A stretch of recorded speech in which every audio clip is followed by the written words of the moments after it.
நாம் 10ஆம் நூற்பாவை சிந்தித்துக் கொண்டிருக்கின்றோம்.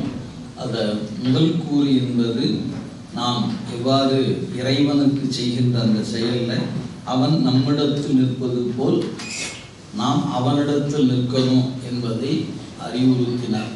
அப்படி நிற்கும் பொழுது யான் என்பதும் எனது என்ற செருக்கும் அற்றுப்போகும் என்று சொன்னார். இனி 2ஆம் கூறு என்பது இறைபணி வழுவாது நிற்றல் அப்படிங்கிறத பகுதி எடுத்துக்கொண்டு இறைபணி வழுவாது நிற்றல்னா சரியாது நிற்றல் என்று சொன்னார். அப்படி எவ்வாறு நிற்க முடியும் அப்படின்னு கேட்கும்போது அவன் இயக்க நாம் இயங்குகிறோம் என்பதை ஒவ்வொரு செயலிலும் நாம் கருத வேண்டும்.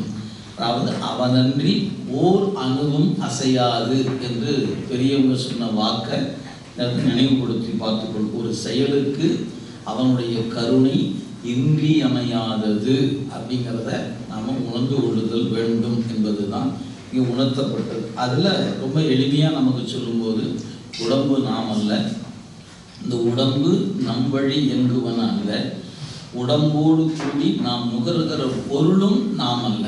எனவே 3 செய்தி சொன்னார். நாம் அல்ல இந்திரியம், நம் வழியின் அல்ல, வழி நாம் அல்ல. அது மட்டுமல்ல, நாம் இறைவனுடைய உடைமை பொருள், அவனுடைய அடிமை என்று சொல்லப்படுகின்ற உயிர்கள். எனவே இதை நீ உணர்வாயானால் ஆம் எண்ணில் இதை உணர்பவர்களுக்கு எந்த உடம்பில் இருந்து என்ன செயல் செய்தாலும் அது என்னவாக மாறுகிறது, அருளாக மாறுகிறது அப்படிங்கிற இடத்துல நீங்க பார்க்கணும். இந்த சட்டம் தான் நாயன்மார்களுக்கு பொருந்தி நிற்கக்கூடிய நிலை. இப்போ நீங்கள் எண்ணி பார்க்கலாம். நம்முடைய சண்டேச நாயனார் தந்தையின் தாள் தடிந்தார் அப்படின்னா உலகத்தின் அறத்தின்பால் அது பிழை. ஆனால் அது அருள் சட்டத்தில் ஏற்றுக்கொள்ளப்பட்டது. ஏற்பகை யார், தன் மனைவியார் கொடுக்குறாங்க, அது அருள் உலகியல் சட்டத்தில் அது ஏற்கலை, ஆனால் அருள் சட்டத்தில் அது ஏற்கப்படுகிறது.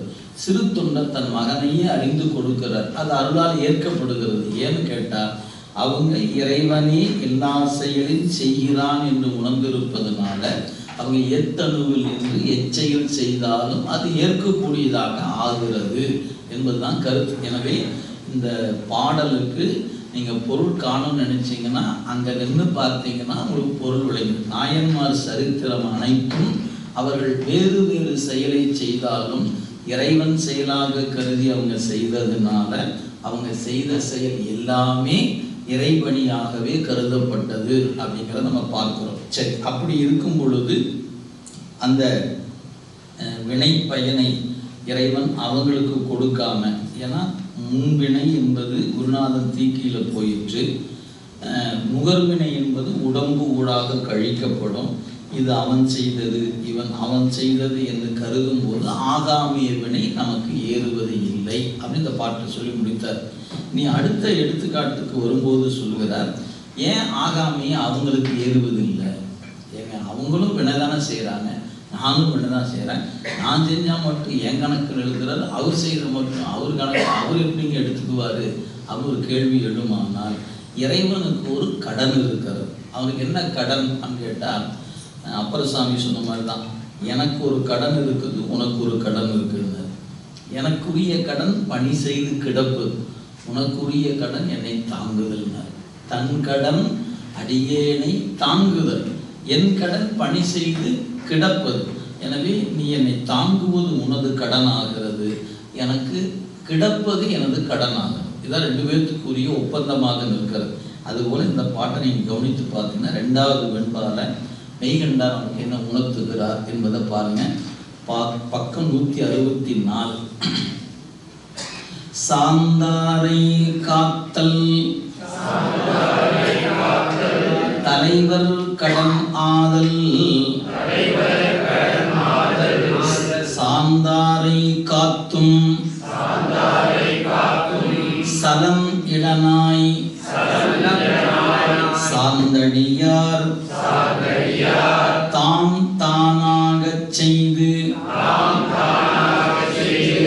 பிறர் தங்கள் வினை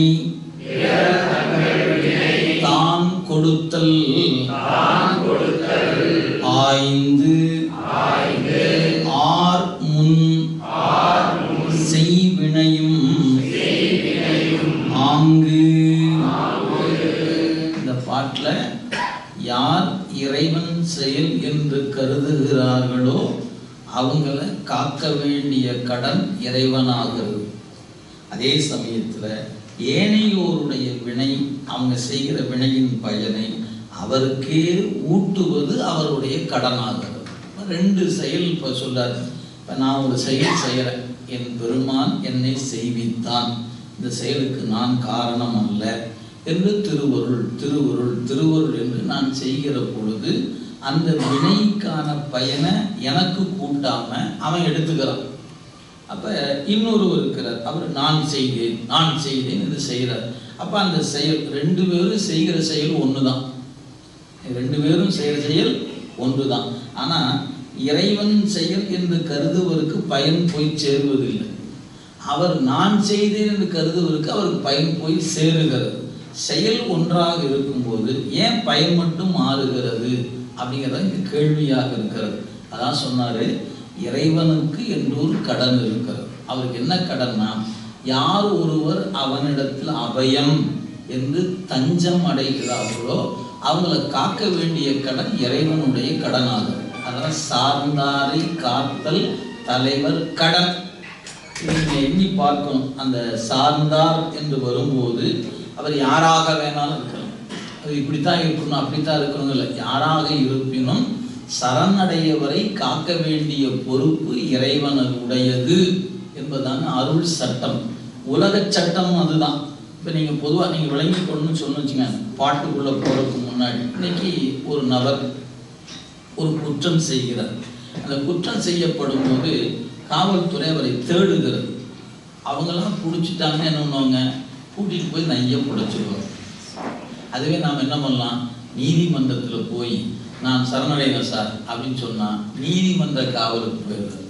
ஏன் அடிக்க முடியாது. நீங்கள் காவல்துறைகளை பிடிச்சி விசாரிக்கிறங்கிற பேரில் முதல்ல கூட்டி போய் நிறுத்துறதுக்கு முன்னாடி ஒரு கவனிச்சுட்டு தான் கோர்ட்லேயே ஒன்று நிறுத்துவான். புரியுதுங்களா? அடியை வாங்கிட்டு தான் சார் இவர் தான் குற்றம் செய்தான்னு சொன்னோம். அப்போ நீங்கள் வக்கீல வைக்கிறது நடக்கிறது மறுக்கிறதுலாம் அப்புறமே. முதல்ல கூட்டி போகிறதுக்கு முன்னாடி ஒரு கவனிப்பு நடந்துடும். இந்த கவனிப்பு வேண்டாம்னு நினச்சா நீங்கள் என்ன பண்ணலாம், முதல்ல நீதிமன்றத்தில் நேரடியாக போய் சரணடையும்.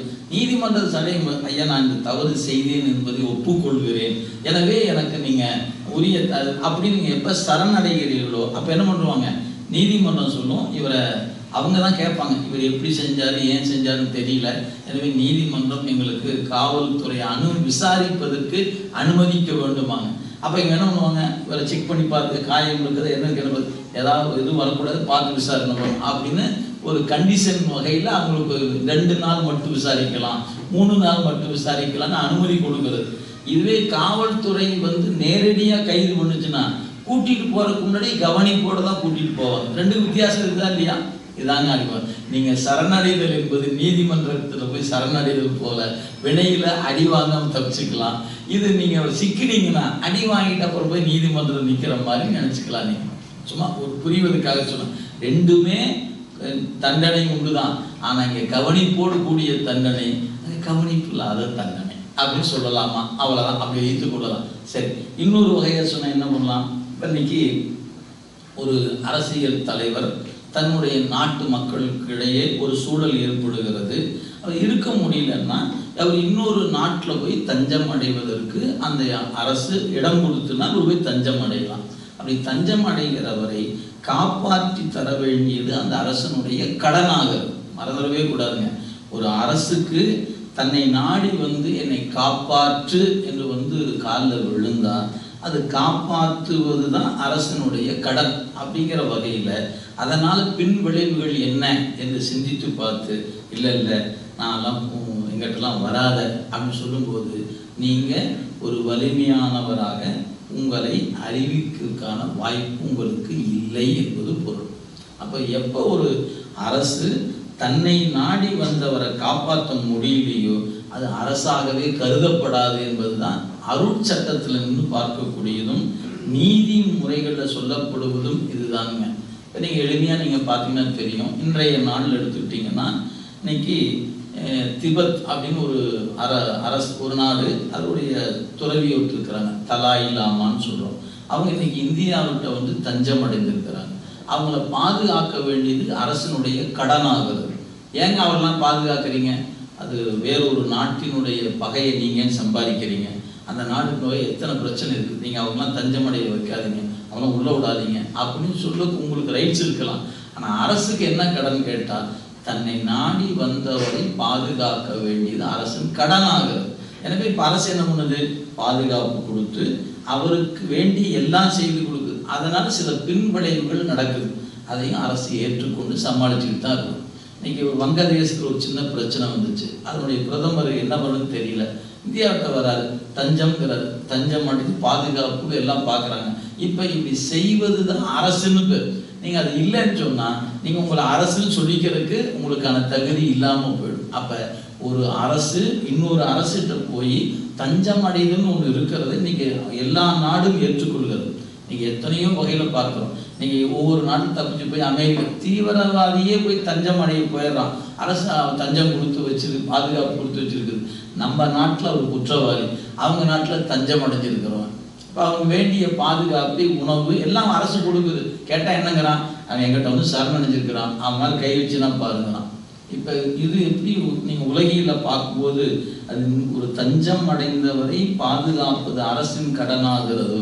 அதுபோல உயிர்கள் வினைக்கு அஞ்சி எவன் ஒருவன் இறைவன்கிட்ட போய் தஞ்சம் அடைகிறானோ அவனை பாதுகாப்பது சிவபெருமானுடைய கடனாகுது. எனவே நீங்கள் உங்களை நம்புனா, உங்களை வணங்குனா நீங்கள் காப்பாற்றுவீங்க. இது நான் செஞ்சேன்னா கைவிட்டுருவீங்களா அப்படிங்கிறது கேள்வி. அவரை மட்டும் தண்டிக்கல, என்னை மட்டும் தண்டிக்கிறீங்க. அவன் நான் செய்தேன்னு செய்யாம சிவம் செய்தது என்று கருதி செய்ததுனால அவனுக்கு அந்த தண்டனை இல்லை. ஆனால் நீ நான் செய்தேன்னு நினைச்சு செய்திருப்பனா உனக்கு தண்டனை ஆகிறது அப்படின்னு ஒரு குறிப்பு சொல்றார். அப்ப யாருக்கு இறைவன் தண்டனை கொடுப்பதில்லை, எல்லாம் சிவன் செயல் என்று கருதி செய்பவனுக்கு வினைப்பந்தம் தொடர்வதில்லை. ஆனால் நான் செய்தேன் என்று கருதுவனுக்கு வினைப்பந்தம் வருகிறது. இது எப்படி அப்படின்னு கேட்டால் இந்த அடிப்படையில் தான்ப்பா வருது என்று மெய்கண்டால் அன்றைய நாள், அன்னைக்கெல்லாம் அரசர்கள் இருந்த காலம், இன்னைக்கு அரசு இருக்கிற காலம், அன்னைக்கு அரசர்கள் இருந்த காலம். எனவே ஒரு நாட்டினுடைய அரசன் இன்னொரு நாட்டில் போய் தஞ்சம் அடைதல் என்பது இயல்பாகவே இருந்தது. அப்படி தஞ்சம் அடைவனை பாதுகாக்கிறது பொருட்டு தன் இன்னுயிரையும் கொடுத்தார்கள் என்பதுதான் கடந்த கால வரலாறாக இருக்கிறது. எனவே தஞ்சம் அடைவனை பாதுகாத்தல் தலைவன் கடனாயிற்று. அந்த அடிப்படையில் தான் சந்திரன் சாபத்தீட்டுனால தேய்ந்து கொண்டே போகும்பொழுது சிவபெருமான்கிட்ட தஞ்சம் அடைந்தான். தஞ்சம் அடைந்தவனை, தன்னுடைய திருவடியில் விழுந்தவனை பாதுகாப்பு கொடுத்து வளருமாறு செய்தது அவனுடைய கடனாயிற்று. அப்படிங்கிறத நீங்கள் எண்ணி பார்த்தீங்கன்னா உங்களுக்கு இந்த இடத்துல அந்த நுட்பம் புரிந்து கொள்ள முடியும். அதான் பாட்டில் சொல்றாரு. பாட்டை பாருங்க. சார்ந்தாரை காத்தல் தம்மிடம் அடைக்கலம் என்று வந்தவர்களை துன்பங்களை போக்கி பாதுகாத்தல் தலைவர் கடன் ஆதல். தலைவராய் உள்ளவருக்கு கடமையாகும். எனவே தலைவன் அப்படின்னா தன்னிடத்து தஞ்சம் அடைவரை காப்பாற்றினா தான் அவன் தலைவன். அப்படி அடையலைன்னா, அதை பாதுகாப்பு கொடுக்கலன்னா அவன் தலைவன் என்ற சொல்லுக்கு உரிமையுடையவன் அல்ல. எனவே அதன் தலைவராய் உள்ளாருக்கு கடமையாகும். ஆதலால் சார்ந்தாரை காத்தும், அப்படி தன்னை தஞ்சம் என்று வந்தவருக்கு சொல்றார் இறைவன் தன்னை அடைந்தாரை பாதுகாத்தும் சலன் இளனாய். சலன் அப்படிங்கிறதுக்கு ஒரு பக்கம் சாய்தல்னு பேருங்க. அது பேர் கோட்டம்னு சொல்லுவோம். நமக்கு பழக்கம் பார்த்தீங்கன்னா இந்த சைக்கிள்லாம் ஓட்டும்போது அந்த ரிம் கோட்டம் விழுந்துச்சுமோ. நமக்கு நீங்கள் சொல் வழக்கில் இருக்கான்னு தெரியலையே, சைக்கிளே ஓட்டுறதில்லை, அதனால் நமக்கு தெரியல இல்லைங்களா. நம்ம ஊரில் நம்ம சைக்கிள் ஓட்டியிருப்போம். அந்த குழியும் மேடும் பள்ளத்தில் ஏறி இறங்கும்போது லேசாக கொஞ்சம் வளைஞ்சிரும். வளைஞ்சிச்சுன்னு என்ன ஆகும், அந்த வீல் போகும்போது நேராக தெரியாது, ஒரு அப்படியே ஒரு அசைஞ்சு போகிற மாதிரி தெரியும். அதை என்ன பண்ண, ரிம்மா கலட்டி அங்கே கொண்டே கொடுத்தோம்னா அவர் ஒரு இது வச்சுருப்பார். அப்படி வச்சு நடுவில் பொருத்தி பார்த்து சுத்த விடுவார். அது வளைஞ்சு போதை பார்த்து எடுத்து கீழே போட்டு சம்மட்டி எடுத்து நான் தட்டுவார். எங்கே அது எப்படி வளைஞ்சதை நிமித்திரம் இல்லைங்களா, அந்த அது பேர் கோட்டம் எடுத்தல்னு பேர். சொல்லு இன்னைக்கு வழக்கில் இருக்குதுங்க. அது பேர் கோட்டம்னு பேர். அந்த கோட்டத்தை நிமிர்த்தணும்னா என்ன பண்ணணும், சம்மட்டியில் தட்டணும். அப்படி தட்டி முடிச்சு மீண்டும் அந்த இதில் வச்சு பார்ப்பார், சரியாக இருக்கான்னு பார்ப்பார். கோட்டை நிமிர்த்தப்பட்ட பிறகு மீண்டும் அது வண்டியில் பொருத்தப்படுகிறது. இது இன்னைக்கு நீங்கள் வீல் அலைன்மெண்ட்டுங்கிறாங்க. பெரிய 4 சக்கர வரைக்கும் என்ன சொல்கிறாங்க, வீல் அலைன்மெண்ட் கொண்டு கொடுத்தீங்கன்னா ஏன் அங்கங்கே இறங்கி ஏறுவதில் அந்த ரிம் கொஞ்சம் பெண்ட் ஆகுது. அப்போ அந்த சக்கரம் சுற்றும் போது தேய்மானம் வேறு வகையாக நடைபெறுகிறது. அப்போ நீங்கள் அதை பார்க்கணுங்கிறாங்க. இதைத்தான் அன்னைக்கு சைக்கிளுக்கு செய்யும்போது கோட்டம்னு சொன்னோம். அப்போ கோட்டம்னா ஒரு பக்கம் சாய்தல்னு பேருங்க. இறைவன் தன்னை நினைந்து தன்னுடைய அருளால் செய்பவனுக்கு வினையை கொடுக்காம இருக்கிறான். அவனை நினைச்சு செய்யும்போது அவனுக்கு அவன் வினையை கொடுக்குறான். இது ஒரு பக்கம் சாயிற மாதிரி இல்லையாயா அப்படி ஒரு கேள்வி எழுகிறது. நமக்கு புரியுற மாதிரி சொல்ல வச்சுங்களேன். அண்ணே வணக்கம் அப்படின்னு கும்பிடு போட்டால் நம்ம கண்டுக்காம விட்டுருவாரு. கும்பிடு போடாமட்டா நீ என்னை கும்பிடு இரு நான் கவனிச்சுக்கிறேன் இது அப்படிங்கிற மாதிரி ஆயிடுது. இப்போ கடவுளும் அப்படித்தானா அப்படிங்கிறது கேள்வி இருக்கிறது. அப்போ நம்மால் அப்படின்னா இவர் கண்டுக்க மாட்டாரு. நம்மால் இல்லைன்னா ஒரு விட்டு வாங்கினாரு அப்படின்னு சொன்னா அப்போ கடவுளும் அப்படித்தாயா இருக்கிறாரு. அவர் புகழ்ந்து புகழ்ந்து பேசணும்னா நம்மளை காப்பாற்றுவாரு. அவர் புகழாம விட்டுட்டா தண்டிப்பாருங்கிற மாதிரி ஆயிடாதா அப்படின்னு கேள்வி இருக்கிறது. இங்க சொன்னாரு அப்படி இல்லப்பா, புகழ்தல் என்பது வேறு, தஞ்சம் அடைதல் என்பது வேறு. பெருமானி நீயே எனக்கு எல்லாம், உன்னை விட்டா எனக்கு யாரும் இல்லை என்று எவன் ஒருவன் அவன்கிட்ட தஞ்சம் அடைகிறானோ அவனை வினை என்கிற பகையிலிருந்து காப்பாற்ற வேண்டிய கடப்பாடு தலைவன் என்கிற ஒருவனுக்கு உண்டு. நீ அவன் தலைவன் என்பதை மறந்துட்டு நீ பேசிக்கொண்டு இருக்கிறாயப்பா. இது இப்போ நீ ஒரு செயலை சட்டத்தின் பார்வை காணும் பொழுது பல்வேறு வகையான சட்டங்கள் இருக்கு. இதில் சட்டம் எண் 1, 2, 3, 4 அப்படின்னு செக்ஷன் பிரித்து சொல்றாங்க பாருங்க. அது மாதிரி இறைவனுக்குன்னு ஒரு கடன் இருக்கிறது.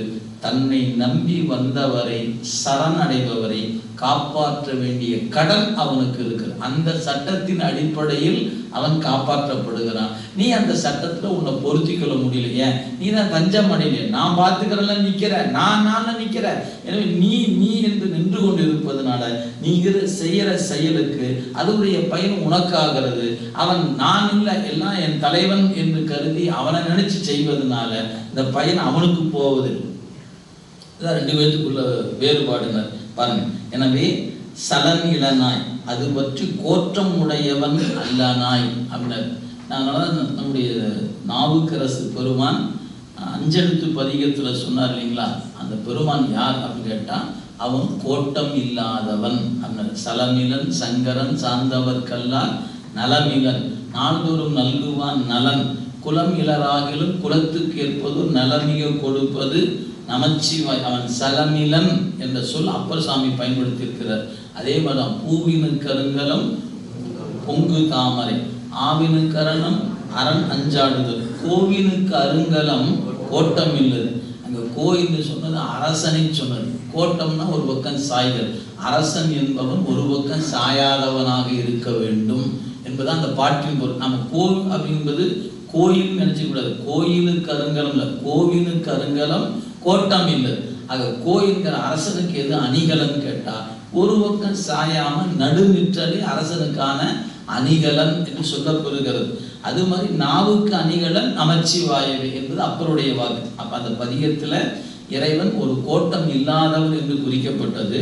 அவன் சலமிலன் என்பது அடுத்த பாட்டில் சொன்னார். சலமிலன் சங்கரன் அவனுக்கு பேர் சங்கரன். இதுதான் திருவருட் பயன்ல சொல்லும் போதும் சலமிலன் அவனுக்கு பெயர் சங்கரன் என்று பெயர் என்று உமாபதி சிவனாரும் இந்த சொல்ல பயன்படுத்தியிருப்பார்கள்.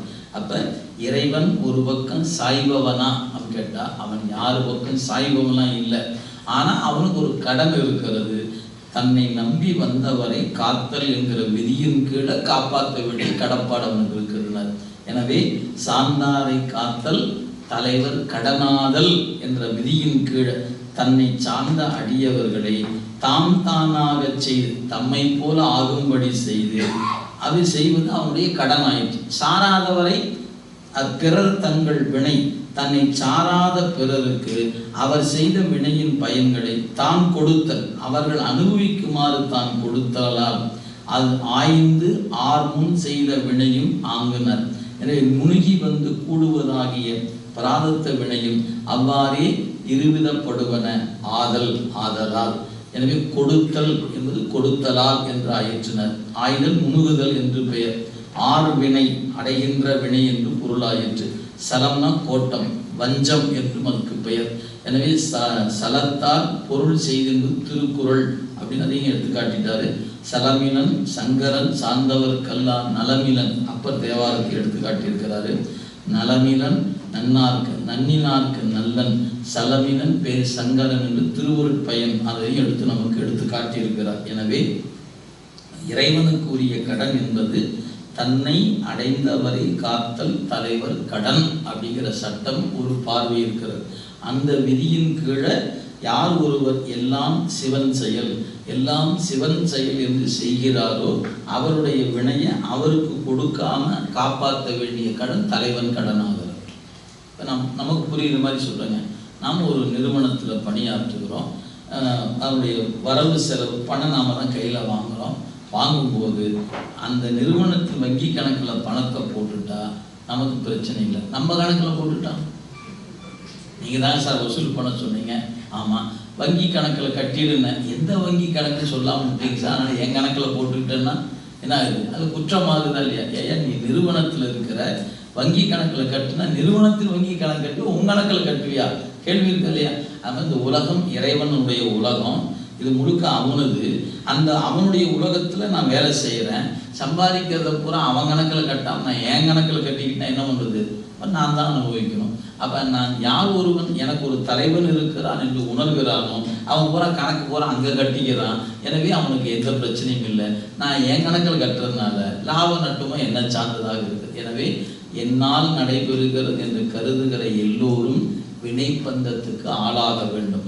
என்னால் எதுவும் நடக்காதுன்னு நினைக்கிறோம், வினைப்பந்தத்தை விட்டு வெளியே நிற்கிறான். இது என்னால் நடக்குன்னு ஏன் அறிவு அப்படி நினைக்குது? அதுதான் மலம் செய்கிற வேலை. ஆணவ மனம் உள்ள உட்கார்ந்துக்கிட்டு நம்மளை என்ன பண்ணுது? மயக்கம் செய்வதனால அவன் அருளால் நடைபெறுகிற செயலை என்னால் நடைபெறுகிறது என்று என்னை எண்ண வைக்கிறது. எனவே நான் செய்தேன் நான் செய்தேன் நான் இதை நிமித்தவே முடியல. இந்த நாய்வாலை நிமித்த முடியாதவாறு இந்த நினைப்பு நிமித்தவே முடியாமல் கிடக்குது. இது எப்படி சார் திருத்துதுன்னா பட்டால் தான் திருத்த முடியும், அனுபவிச்சு தான் ஆகணும். அந்த வினையை நுகர்ந்து நுகர்ந்து நுகர்ந்து என்னைக்கால் ஒரு நாளைக்கு உங்களுக்கு ஒரு கட்டத்தில் இந்த துன்பத்திலிருந்து வெளியே போறதுக்கு எனக்கு ஏதாவது ஒரு வழியை சொல்லுங்க. நீ நான் செய்தேன் என்று நினைத்ததான் இத்தனை பாட்டுக்கு காரணம். எனவே அதை தொலைச்சின்னா சரிண்ணா, அதை என்னைக்காவது தொலைக்கிற துணிவு கிடைக்கிற அன்னைக்கு இன்பம் இருக்கிறது. அது வரைக்கும் நாம் துன்பப்பட்டு தாங்க ஆகணும். நீங்கள் விரும்பினாலும் பட்டுத்தான் ஆகணும், வேண்டாலும் பட்டுதான். ஏன்னா அந்த அந்த செயலுக்கு காரணம் நான் என்று கருதுவதனால நீங்கள் எல்லாம் அவன் செயல் என்று நின்றுட்டீங்கன்னா இன்பம் மிகும் என்பது தான் நம் சமயம் நமக்கு அறிவுறுத்துகிற செய்தி.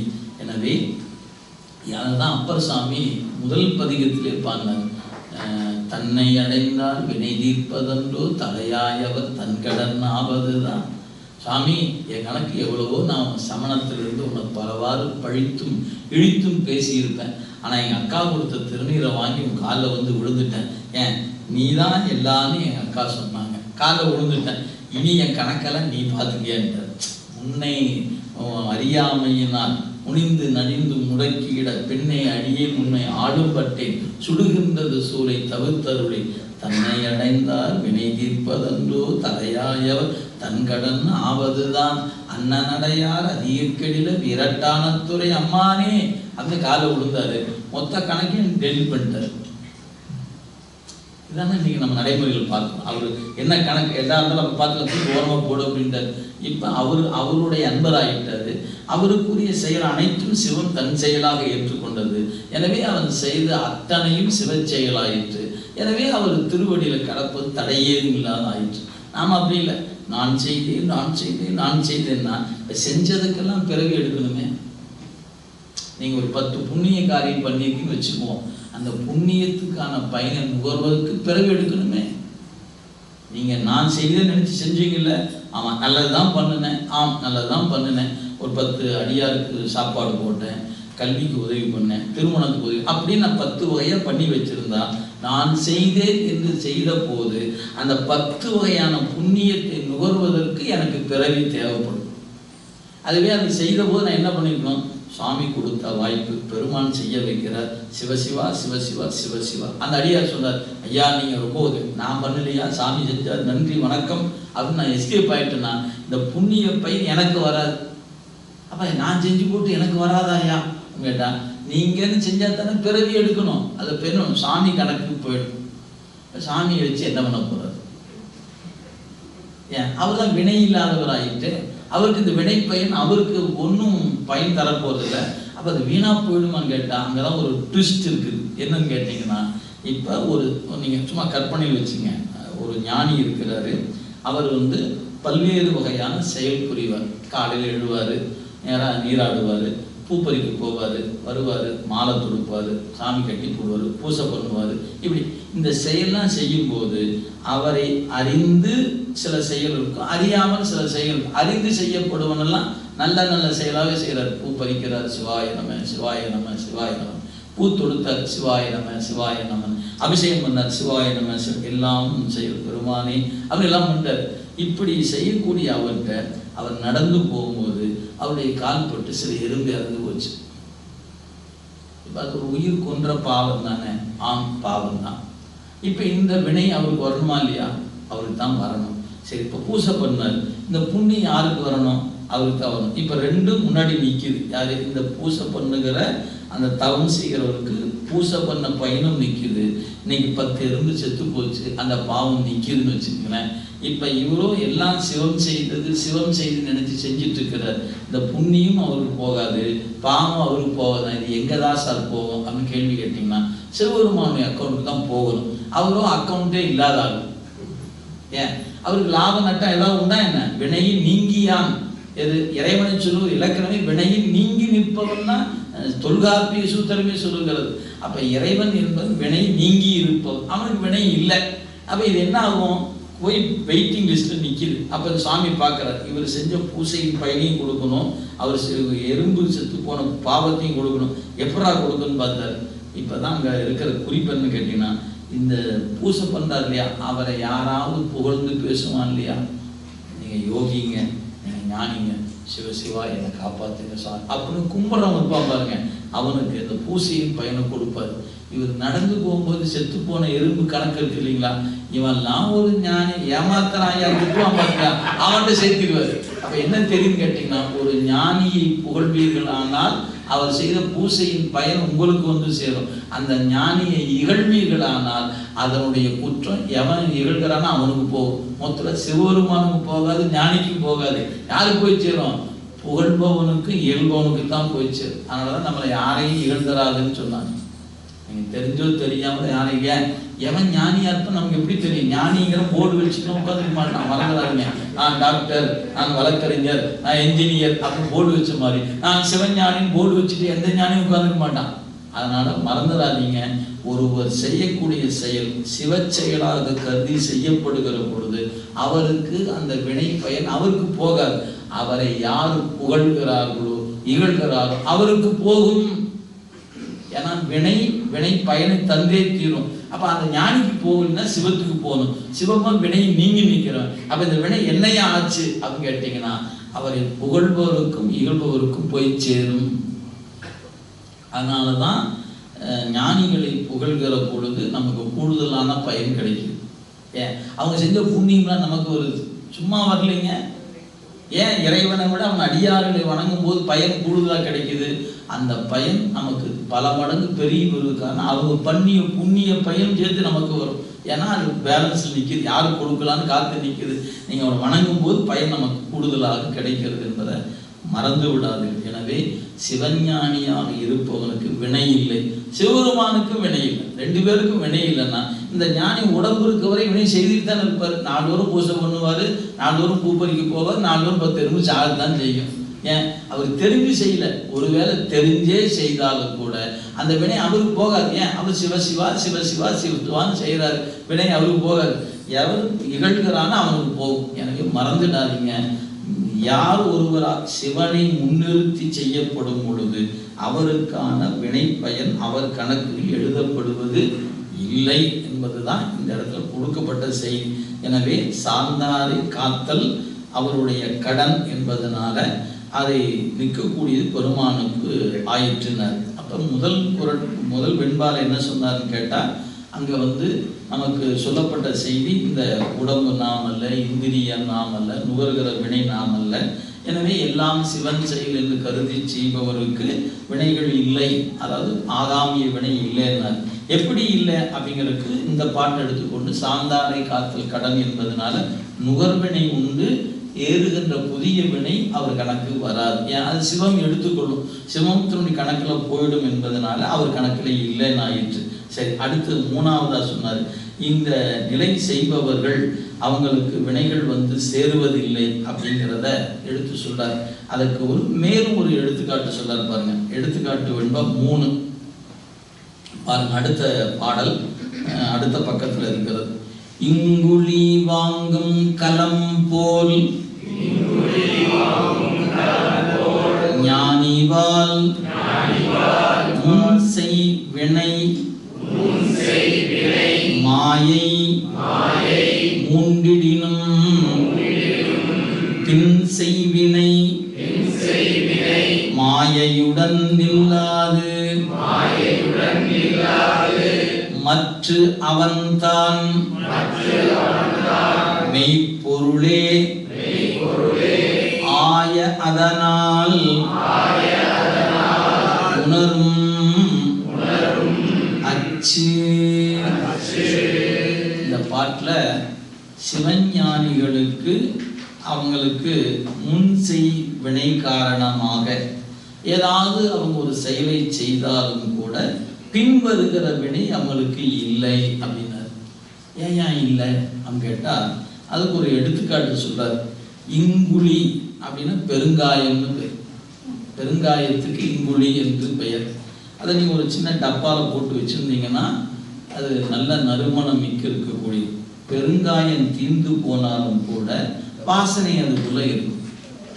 அப்போ பெருங்காயம் தீர்ந்த பிறகும் வாசனை இருக்கும். சரி, இப்போ நம்ம ரசத்தில் கொஞ்சம் பெருங்காயம் போடணும்னு தோணுச்சு. டப்பாவை திறந்து போது காணா, எது பெருங்காயம் தீர்ந்து போச்சு. நேற்றே நினச்சா கடையில் போய் வாங்கணும்னு மறந்துட்டோம். இப்போ என்ன பண்ணலான்னு சரி, வாசனை திறந்த உடனே அப்படி கப்புன்னு மூக்கில் ஏறுது. அப்போ என்ன பண்ணலாம், கொஞ்சோண்டு சுடுதண்ணி எடுத்து டப்பாவில் ஊற்றி ஒரு குலுக்கி ரசத்தில் ஊற்றிட்டா வாசனை வந்துடும் இல்லை அப்படின்னு நினச்சிங்கன்னா வராது. ஏன், இந்த டப்பாவில் இருக்கிற வாசனை அளவுக்கு பயன்படுமே அன்றி கறிக்கு உதவாது. அதே மாதிரி தாங்க ஞானிகிட்டு இருக்கிற வாசனை அளவுக்கு தான் இருக்கும், வினையை கொடுக்காது அவனுக்கு. அதுதான் அவனுக்குரிய இயல்பு. அப்போ சிவஞானி என்பவன் பெருங்காய டப்பால் இருக்கிற வாசனை போல அவன் இருக்கிற வினை, அவனுக்கு வினை அது கொடுக்காது. வாசனை அளவு நின்று கழியும். இதுதான் செய்தி இந்த பாட்டில் பாருங்க. இங்குழி பெருங்காயத்திலிருந்து வாங்கும் கலம் போல அதன் வாசனையை வாங்கி கொண்ட பாத்திரத்தில் அப்பெருங்காயம் தீர்ந்த பின்பும் அதன் வாசனை மெலிதாக கமழ்வது போல. பெருங்காயம் தீர்ந்து போச்சு, அது வச்சிருந்த பாத்திரத்துல வாசனை இருக்குது. அது போல ஞானிபால் இறைவன் நிற்கும் தத்துவ ஞானி எடுத்து. இங்க ஞானி என்பது எல்லாம் இறைவன் செயலே, எல்லாம் இறைவன் செயலே என்று கருதுகிறவன் தான் ஞானின்னு அர்த்தம். எல்லாம் அவன் செயல், எல்லாம் அவன் செயல் என்று கருதுபவன் தான் சிவஞானி. அதனால அந்த ஞானிபால் இறைவனில் நிற்கும் தத்துவ ஞானி எடுத்து முன் செய்த வினை, அதாவது இங்க முன்வினை என்பது பிராதத்த வினையினர், பிராத கொண்டு வந்திருக்கிற வினை, அந்த வினையும் மாயேயங்களுடன் மூண்டிடினும் அந்த வினை வந்து பயனை தருகிற பொழுது பயிற்சி வயத்தால் மெல்ல வாசனா மனமாக தாக்கினாலும் பின் செய் வினை, அதாவது ஆகாமிய வினை மாயையுடன் நில்லாது மாயேயமாய் உடலுடன் அழிந்துவிடும். எனவே அவன்தான், அவனுக்கு பின்வினை வருவதில்லை. ஏன், வாசனை தான் இருந்துச்சு, அது கறிக்கு உதவலை. அது மாதிரி அவனுக்கு உடம்பு இன்னொரு உடம்பை கொடுக்காது. அவன்தான் அந்த தத்துவ ஞானியானவன் மெய்ப்பொருளே ஆய அதனால் மெய்ப்பொருளாகிய இறைவனுடன் ஒன்றி இறைவனாகவே நின்று அந்த நின்ற காரணத்தினால மற்ற அச்சு உணரும் ஆன்மாவே ஆகிய தனக்கு அச்சு போல நின்று பிறட விடாமல் காக்கும் இறைவனை உணர்ந்து நிற்பான் என்பதுதான் இந்த செய்யுள சொல்லப்பட்ட செய்தி. எனவே இந்த செய்யுள் நமக்கு உணர்த்துகிற உண்மை இதுதான். கீழே ஒரு பத்தி கடைசியாக கொடுத்துக்காது பாருங்க. பெருங்காயம் வைக்கப்பட்டிருந்து பின் எடுக்கப்பட்ட பாத்திரத்தில் பெருங்காய வாசனை கொஞ்ச காலம் இருந்து பின் மங்கி போகும். சிவோகம் பாவனை செய்து இறைவனி நிற்கும் ஞானியாருக்கு பயிற்சி வயத்தால் சில சமயம் தற்போதும் யான் எனதெனும் செருக்கு தோன்றும் சில நேரத்தில். அதனால் நுகரும் வினையும் மாயேயங்களும் அவ்வாறு எண்ணும் போது தோன்றும். இவை தோன்றினாலும் பெருங்காயம் இல்லாத பாத்திரத்தில் வாசனை மங்கி போவதைப் போல அவையும் மங்கி போகும். எனவே சிவஞானிக்கு ஒருபோதும் யான் எனது என்கிற அந்த முனைப்பு வராது. ஒரு கால் ஏதாவது வருமானால் அது பெருங்காய வாசனை கறிக்கு உதவாதது போல அவனுடைய அந்த முனைப்பு பிறவிக்கு வித்தாக மாறாது. அப்ப நாம் என்ன ஆகணும்? பெருங்காயம் பாத்திர போல ஆகணும். இப்ப தத்துவ ஞானி என்பவன் எப்படி நிற்கிறானோ அதுபோல எல்லாம் சிவன் செயல், எல்லாம் சிவன் செயல் என்று நாம் எண்ணி நின்றால் நமக்கு அந்த செயல் நமக்கு வராது அப்படின்னாரு. இன்னும் நம்பிக்கை வரலையே ஐயா, பெருங்காயம்ங்கிறீங்க, வாசனைங்கிறீங்க, பிறவி வாராதுங்கிறீங்க, இன்னும் கொஞ்சம் புரியுற மாதிரி சொன்னால் நல்லா இருக்குமே அப்படிங்கும்போது அடுத்த எடுத்துக்காட்டு சொல்றார். 4வது பாருங்க. நல் அனல் நன் அனல் வேவாத நற்றவர் தம்மினும் பன் அமர மாச்செழுத்தும் பாகரினும் எண்ணி அரண் அடி ஓர்பவர் ஐம்புலனில் சென்றும் அவர் திறன் நீங்கார் அதற்கு. இந்த பாட்டில் 2 எடுத்துக்காட்டு சொல்றார் நம்முடைய மெய்கண்டார். ஒன்று அங்கித்தம்பனை என்று பெயர். அதாவது மந்திரத்தை கணித்து கணித்து தன்னை ஒருவாறு தயார் செய்து கொண்டவங்க நெருப்புக்கு நடுவில் போய் உட்காருவாங்க. நெருப்பு அவங்கள சுடாது. அவங்க அந்த மந்திரத்தை கணித்த பயனாக அவங்க போய் அமர்கிற பொழுது நெருப்பு அவர்களை சுடுவதில்லை. இதுக்கு அங்கித்தம்பனை என்று பெயர். இன்னொன்று குதிரையை செலுத்துகின்ற பாகன். அவன் எப்படி அந்த குதிரையை செலுத்துகிறான் பார்த்தீங்கன்னா, வேகமாக செல்லுகிற குதிரையில பாகன் உட்கார்ந்துருக்கவே மாட்டான். அந்த குதிரை பாகன் என்பவன் தன் கால்களை அந்த கால்களை சுருகி கொண்டு தயாராக ஓடுறதுக்கு முன்னாடி அது மேலே உட்கார்ந்துருப்பான். ஓட தொடங்கி பார்த்தீங்கன்னா அவனுக்கும் அந்த குதிரைக்கு அரை அடி இடைவெளி இருக்கும். அவன் கால் மட்டும்தான் இருக்குங்க, குதிரை மேலே உட்கார மாட்டான். அவன் அப்படியே படுத்திருப்பான் குதிரை மேலே. அவனுடைய நிலை புரிசுன்னு பார்த்தீங்கன்னா தெரியும். உட்கார்ந்து கொண்டு செலுத்த மாட்டான். அவனுக்கு அதுக்கு அரை அடி இருக்குது. ஆனால் அவன் அப்படி போவதான கீழே விழுகிறானா? விழுவதில்லை. ஏன்? அதுதான் அவன் எடுத்துக்கொண்ட பயிற்சி. குதிரையை செலுத்துகிற நம்ம ஜாக்கின்னு சொல்றோம். அவனுக்கு நடைமுறையில் அந்த குதிரையை செலுத்துகிற ஜாக்கி குதிரை மேல நிற்கும் போது தான் உட்கார்ந்து இருப்பான். அது ஓட ஆரம்பிச்சிச்சுன்னா அது அப்படியே அவனுக்கு இருக்க அரை அடி இடைவெளி இருக்குது. எப்படிங்க உட்கார முடியுது? அது நீங்களும் ஓடி பயிற்சி எடுத்துட்டா நீங்களும் அப்படி இருக்கலாம். அப்ப ஒரு ஓடுகிறவன் அதன் மீது அமர்ந்து செலுத்தினாலும் பட்டும் படாம உட்கார்ந்து இருக்கிறானா இல்லையா? அது மேலதான் உட்கார்ந்து இருக்கிறான். ஆனா உண்மையில அது உட்காரலாம.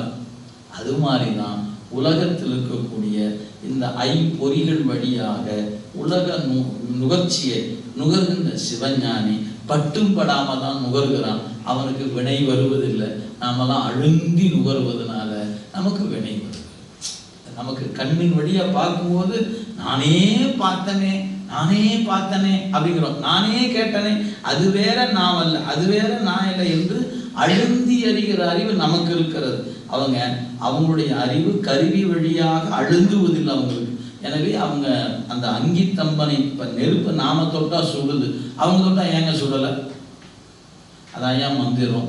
அந்த மந்திரம் எப்படி அவனை சுடாம பாதுகாக்கிறதோ, அந்த குதிரையை செலுத்துகிறவன் எப்படி அமர்ந்தும் அமராம செலுத்துகிறானோ, அதுபோல ஐம்புலன்களாகிய குதிரையை ஞானிகள் அமர்ந்தும் அமராம செலுத்துறாங்க. நம்மளாம் அமர்ந்து செலுத்துபவர்கள். எனவே நாம் அதனுடைய வினைப்பயனை நாம தான் பாருங்க. நல் அனல் நெருப்பின் நடுவே நின்றும் வேவாது வெந்து விடாமல் இருக்கின்ற நற்றவர் தம்மினும் அக்னி தம்பம் அல்ல நல்ல தவஞானிகளை போலவும் ஒரு செய்தி. 2வது பண் அமர ஓடுதல் வல்லமை பொருந்தும்படி மாச்செலுத்தும் குதிரையை ஓட்டுகின்ற விரைவாக செலுத்தினாலும் விரைவில் விழாமல் காத்தல். எனவே பாகரினும் அந்த பாகரை போலவும் எண்ணி, அப்ப அங்கித்தம்பனை வல்லவன் நெருப்பு சுடாமல் இருப்பது போல, குதிரை செலுத்துவன் விரைவாக செலுத்தும் விழாது இருப்பது போல. 2 உதாரணம் சொல்றார். எண்ணி இறைவன் திருவடியை இடைவிடாமல் துதித்து அரண் அடி ஓர்பவர், அவனுடைய திருவடியாகிய அச்சை உணர வல்லவர் யாரோ அவர்கள் ஐம்புணரில் சென்றாலும், அந்த உலக நுகர்ச்சியின்பால் சென்றாலும் அவங்க அதில் அழுந்துவதில்லை. ஐம்புட நுகர்ச்சி சென்றாராயினும் அதற்கு அவர் திறம் நீங்கார். அதனால் அந்நுகர்ச்சியால் தன் திறம் கெடாமல் நிற்பர்.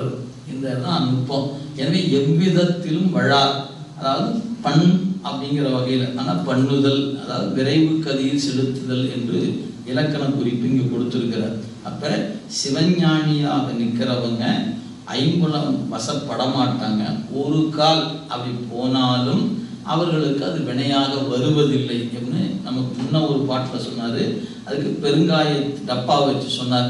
இங்கே அங்கித்தம்பனையும் மாச்செலுத்துதலையும் எடுத்துக்காட்டாக சொல்லி அவர்கள் வினையின் நுகர்ச்சியின் பயனுக்கு வரமாட்டார்கள் அப்படிங்கிற குறிப்பை இந்த இதில் எடுத்துக்காட்டி நிற்கிறார். எனவே மந்திர ஆற்றல் உடையவர்களை நெருப்பு சுடுவதில்லை. அதுபோல குதிரையை செலுத்துபவன் அது விழாதிருப்பது போல இந்த 2ம் இறைபடி வழியில் வழுவாது நிற்கக்கூடியவர்கள் ஓரொரு கால் உலக விடயங்களில் உணர்ந்தாலும் அவங்களுக்கு மாயின் தொடர்ச்சியோ வினையின் தொடர்ச்சியோ தொடர்வது இல்லை அப்படின்னு ஒரு குறிப்பு கொடுத்துருக்கிறார். நீங்கள் கழிற்றுப்படியார் அப்படின்னு ஒரு நூல் இருக்கிறது. அந்த நூலை படிச்சிங்கன்னா ஒரு செய்தி உண்டுங்க. அதாவது இந்த அருள் வயப்பட்டு இருக்கிறவர்கள் உலக விடயங்களில் ஈடுபட்டாலும் அவங்களுக்கு அருள் விளைந்து நிற்குமே என்று மாயை விளைந்து நிற்பதில்லை அப்படிங்கிற ஒரு குறிப்பை நீங்கள் காண முடியும். அதாவது அவங்க நுகர்கிற நுகர்ச்சி அவங்க மாயையை மாயையாக கருதி நுகர்வதில்லை, அருளாக கருதி நுகர்கிறார்கள் என்பது பொருள். மாயை பார்க்காம அருளாக எப்படிங்க பார்க்க முடியும் அப்படின்னு உங்களுக்கு தோணுச்சுன்னா நிறைய எடுத்துக்காட்டு நீங்கள் நம்ம நூலை பார்க்கலாம். ஒன்று சுந்தரமூர்த்தி சாமி, அவரே எடுத்துக்கொள்ளுங்களேன். பறவையார் என்கிற பார்க்கும்போது பறவையார்னு பார்க்கல, திருவருள்னு பார்த்தார். திருவருள் வழி போன்றதே நீங்கள் பார்த்தீங்களான்னு கேட்டார். திருவாரூர் அடியாரை பார்த்து என்ன தெரியுமா கேட்டார்? அவங்க பேர் என்னன்னு கேட்டாங்க. பறவைன்னு சொன்னாங்க. உடனே சேர்க்கிற ஒரு பாட்டு சொல்லி பேர் பறவை, எழுகின்ற பறவை, பறவைங்க சொல்லப்பட்டு 7 விதமாக சொல்லியிருப்பார். என்னுடைய உள்ளம் இப்பொழுது அந்த கடலை சிக்கி கொண்டது போல ஆயிற்று. எனவே என் உயிராம் அன்னம் எங்கு சென்றார், திருவருள் எவ்வழி சென்றது அப்படின்னு தேட ஆரம்பித்தார். திருவருள் நினைச்சுதான் தேடினார். அவர் பறவையார திருவருள் தான் பார்த்தார். சரி, இப்போ அவங்களோடு சேர்ந்து வாழ்ந்தாங்க இல்லையா, அந்த வாழ்க்கையில் நீங்கள் சிந்திச்சு பாருங்க. சும்மா நீங்கள் உங்களுக்கு புரிவதற்காக நான் சொன்னால் வேறு நோக்கம் இல்லை. அவருடைய இல்லற வாழ்க்கையில் பறவையாரோடு இருந்தாங்க இல்லையா, மகப்பேறு பெற்றார்களா? பெறலையே. ஏன்? அவங்க நுகர்ந்தது உலக நுகர்ச்சி அல்ல, அருள் நுகர்ச்சி. எனவே அந்த மாயை விளையல. மாயாது மாயை விளையாது என்று உந்தீவர என்று திருவுந்தியார் ஒரு குறிப்பு இருக்குது. நீங்கள் எடுத்து அங்கே பார்த்துக்கொள்ளுங்க. ஏன்னா அருளை நுகர்பவனுக்கு விளைவது அருளை அன்றி மாயை அல்ல. எனவே அந்த திருவருள் எந்த செயலும் திருவருள் தான் என்று கருதி நுகர்பவனுக்கு மாயை நுகர்ச்சி இல்லை. எனவே அவர் 2 திருமணம், அவருக்கு 2 திருமணத்திலும் குழந்தை பேர் உண்டான்னு கேட்டார். இல்லை. ஏன்? அவர் நுகர்ந்தது திருவருள் விடைய நுகர்ச்சி அன்றி நம்மை போன்ற மாயை ஆகிய நுகர்ச்சி அல்ல. சரி, கொஞ்சம் சிரமம்தான். ஆனால் அவர் இடத்துல நின்று பார்த்தா தான் அது தெரியும். ஏன்னா அவர் அருள் விளையாட்டில் இருந்தார்னு நீங்கள் அந்த சொல் நீங்கள் சேக்கிழார் வாக்கு நீங்கள் கவனித்து பார்க்கணுங்க. பறவை என்னும் மெல்லியலுடன் விளையாடி செல்லுகிறார்னு. எங்கள் கல்யாணத்தை பண்ணி முடிச்சுட்டு விளையாடிட்டு இருக்கிறாருங்கிறீங்க. ஏன்? இதெல்லாம் எல்லாருக்கும் கை வராதியா? அவருக்கு இலகுவாக இருக்கிறதுனால விளையாடி செல்லுகிறார்னு. விளையாட்டு என்பதற்கு இலகுவாகன்னு பொருள். நீங்கள் கடினமான ஒரு செயலை அவர் இலகுவாக செய்கிறார். ஏன்? யோகிகளும் ஞானிகளும் இருந்து ரிஷிகள் என்று சொல்லக்கூடிய எப்படி அதை திருவருள் யோகமாக அனுபவிக்கிறாங்களோ அதுபோல பறவையார் இடத்துல அவர் நுகர்ந்தது திருவருள் அனுபவமே அன்றி உலகியல் அனுபவம் அல்ல. என்பதைத்தான் விளையாடி செல்லுகிற பறவை என்னும் மெல்லிடையாரோடு விளையாடி செல்லுகிறார். நீங்க அந்த இடம் நீங்க ரொம்ப நுட்பமான இடம். அது விளங்கணும்னா சாத்திரத்துல இங்க சொல்லப்பட்ட நுட்பம் அங்க புரிஞ்சாதான் உங்களுக்கு அது விளை. எனவே விளையாது மாயை என்று உந்தி வர என்பது திருவுந்தியாக ஒரு பாட்டு உண்டுங்க, அது நீங்க பார்த்துக்கணும். எனவே திருவருளாக கருதி நுகர்பவனுக்கு மாயை விளையாது. எனவே அவர் திருவருள் கருதியதுனால அதுக்கு வினை பந்தமோ மாயை பந்தமோ பின்பு தொடரவில்லை என்பதை நம்பிகளிடத்திலிருந்து பார்த்து கொள்ளலாம். அப்ப பறவை என்கிற பெண்ணை காணும் போது அவர் எப்படி பார்த்தாரு? திருவருள்னு பார்த்தாரு. சரி, குங்குளியை கலையருக்கு சாமி குபேர செல்வத்தை கொண்டு குவித்தார்ல. அம்மாவை பார்த்து கேட்கிறார், என்னம்மா இதெல்லாம் அப்படின்னு கேட்டாரு. அவங்க சொன்னாங்க, அல்லொத்த கண்டன் எம்மான் அருள்னாங்க. அந்த சொல்ல நீங்க பிரிச்சா ரெண்டு பொருளுங்க அந்த வரிக்கு.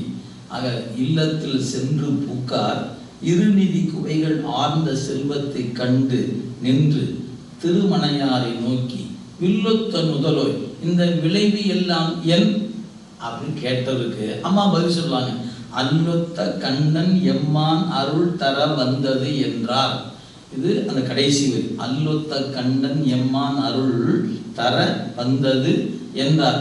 நீங்க ரெண்டு வகையான பொருள் செய்யணும். இதெல்லாம் என்னன்னா, இது நெல், இது அரிசி, இது பொண்ணு, இது பொருள் அப்படின்னு தனித்தனி மூட்டையா இருக்குது. எல்லாம் மூட்டை கணக்கில் குவிச்சு வச்சிருக்கிறார்.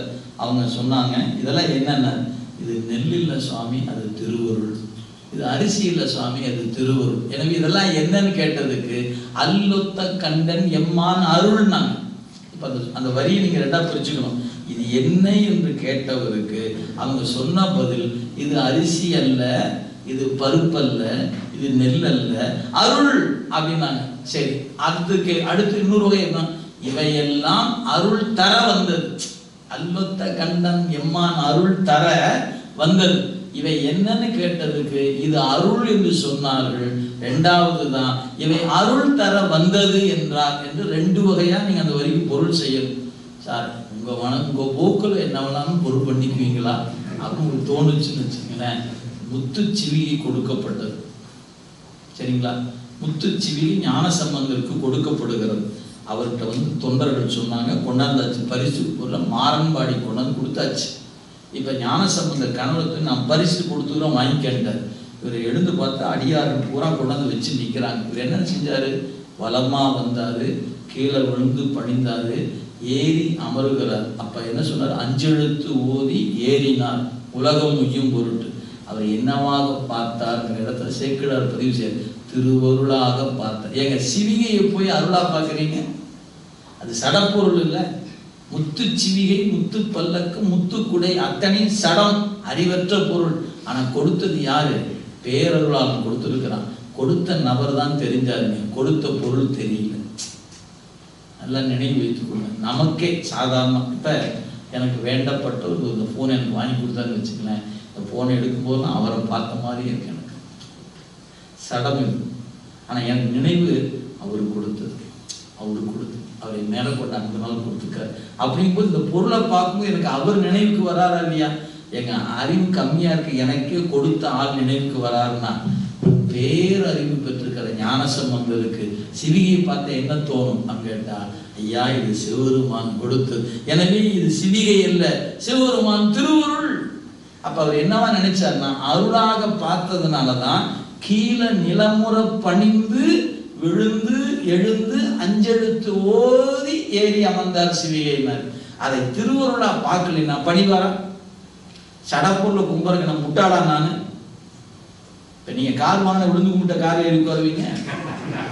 ஓ, நான் சம்பாதிச்சதுயா, என் காசு, நான் தான் இஎம்ஐ கட்டணும், இதை போய் எப்படி விழுந்து கும்பிடுன்னா என்ன? ஆனா அதுவே நீங்க ரொம்ப நாளா நினைச்சிருங்க, பெருமான் வாய்ப்பு கொடுத்துருக்கிற அப்படின்னு நினைச்சவங்க ஏறி உட்கார்ந்து முன்னாடி சாமி பெருமானே அப்படின்னு நினைச்சிட்டீங்கன்னா தாராளமா அந்த பொருளையும் திருவருளா பார்க்கலாம் என்பது குறையில்லை. அந்த அறிவு எனக்கு இல்லைன்னு வேணா சொல்லிக்கலாம். எனக்கு காராத்தான் பார்க்க தெரியுங்க, திருவருளெல்லாம் பார்க்க தெரியாது. என் அறிவு அவ்வளவுதான். ஆனா ஞான சம்பந்தருக்கு அது சிவிகை இல்லை, இறைவன் திருவருள். ஆனாதான் பதிகம் பாடும்போது சொன்னார். பதிகத்தை எடுத்து பாருங்க. எந்த ஈசன் எம்பெருமான் ஏறாமல் கடவுள் என்று ஏத்தி சிந்தை செய்பவர்க்கு அல்லாஹ் சென்று கைகூடுவது அன்றால் கந்த மாமலர் உந்தி கடும்புணல் இவாமல்கு கரைநீர் அந்தன் சோலை நெல்வாயில் அறத்துறை அடிகளிடம் அருளே. இது அருளியா? சிவிகை இல்ல, அந்த நெல்வாயில் அறத்துறை அடிகளிடம் அருளே. சத்தியமா அருள் அப்படின்ட்டார். ஏகாரம் போட்டு சொன்னார். நம்ம அறிவுத்தை எட்ட மாட்டேங்குது. அந்த நெல்வாயில் அறத்துறை அடிகளிடம் அருளே. அப்ப குங்குலிய கலையருக்கு அது பொருள் அல்ல, அது அருளாயிற்று. ஞான சம்பந்தருக்கு சிவிகை இல்லை, அது அருளாயிற்று. அப்ப நீங்க சிந்திக்கணும், ஒன்னொன்னையும் அருளா காண்பவனுக்கு அருள் தான் தெரியும். அப்ப சும்மா சாதாரண நம்ம புரியுற பாசையில சொல்லுச்சுங்க, பச்சை கண்ணாடி போட்டு பார்த்தா எல்லாம் பச்சையா தான் தெரியும். அது மாதிரி திருவருளா காண்பவனுக்கு எல்லாம் திருவருளா தான் தெரியுமே அன்றி வேறு பொருளாக தெரியாது. இப்ப அப்பர் சாமி சேவலை பார்த்தாரு, கோழியை பார்த்தாரு, ஆண் யானை பார்த்தாரு, பெண் யானை பார்த்தாரு. எல்லாம் கோழியை பார்த்தேன் நான் பார்த்தாரு. பாட்டு அப்படி இல்லையே. கோழியை பார்த்தேன், அவர் திருப்பாதம் கண்டேன். யானையை பார்த்தேன், அவர் திருப்பாதம். ஏங்க பார்க்கறத ஒன்று சொல்றத ஒண்ணாங்க? கேட்கணுமா இல்லையா? நீங்க பார்த்தது கோழி தானே பார்த்தீங்க.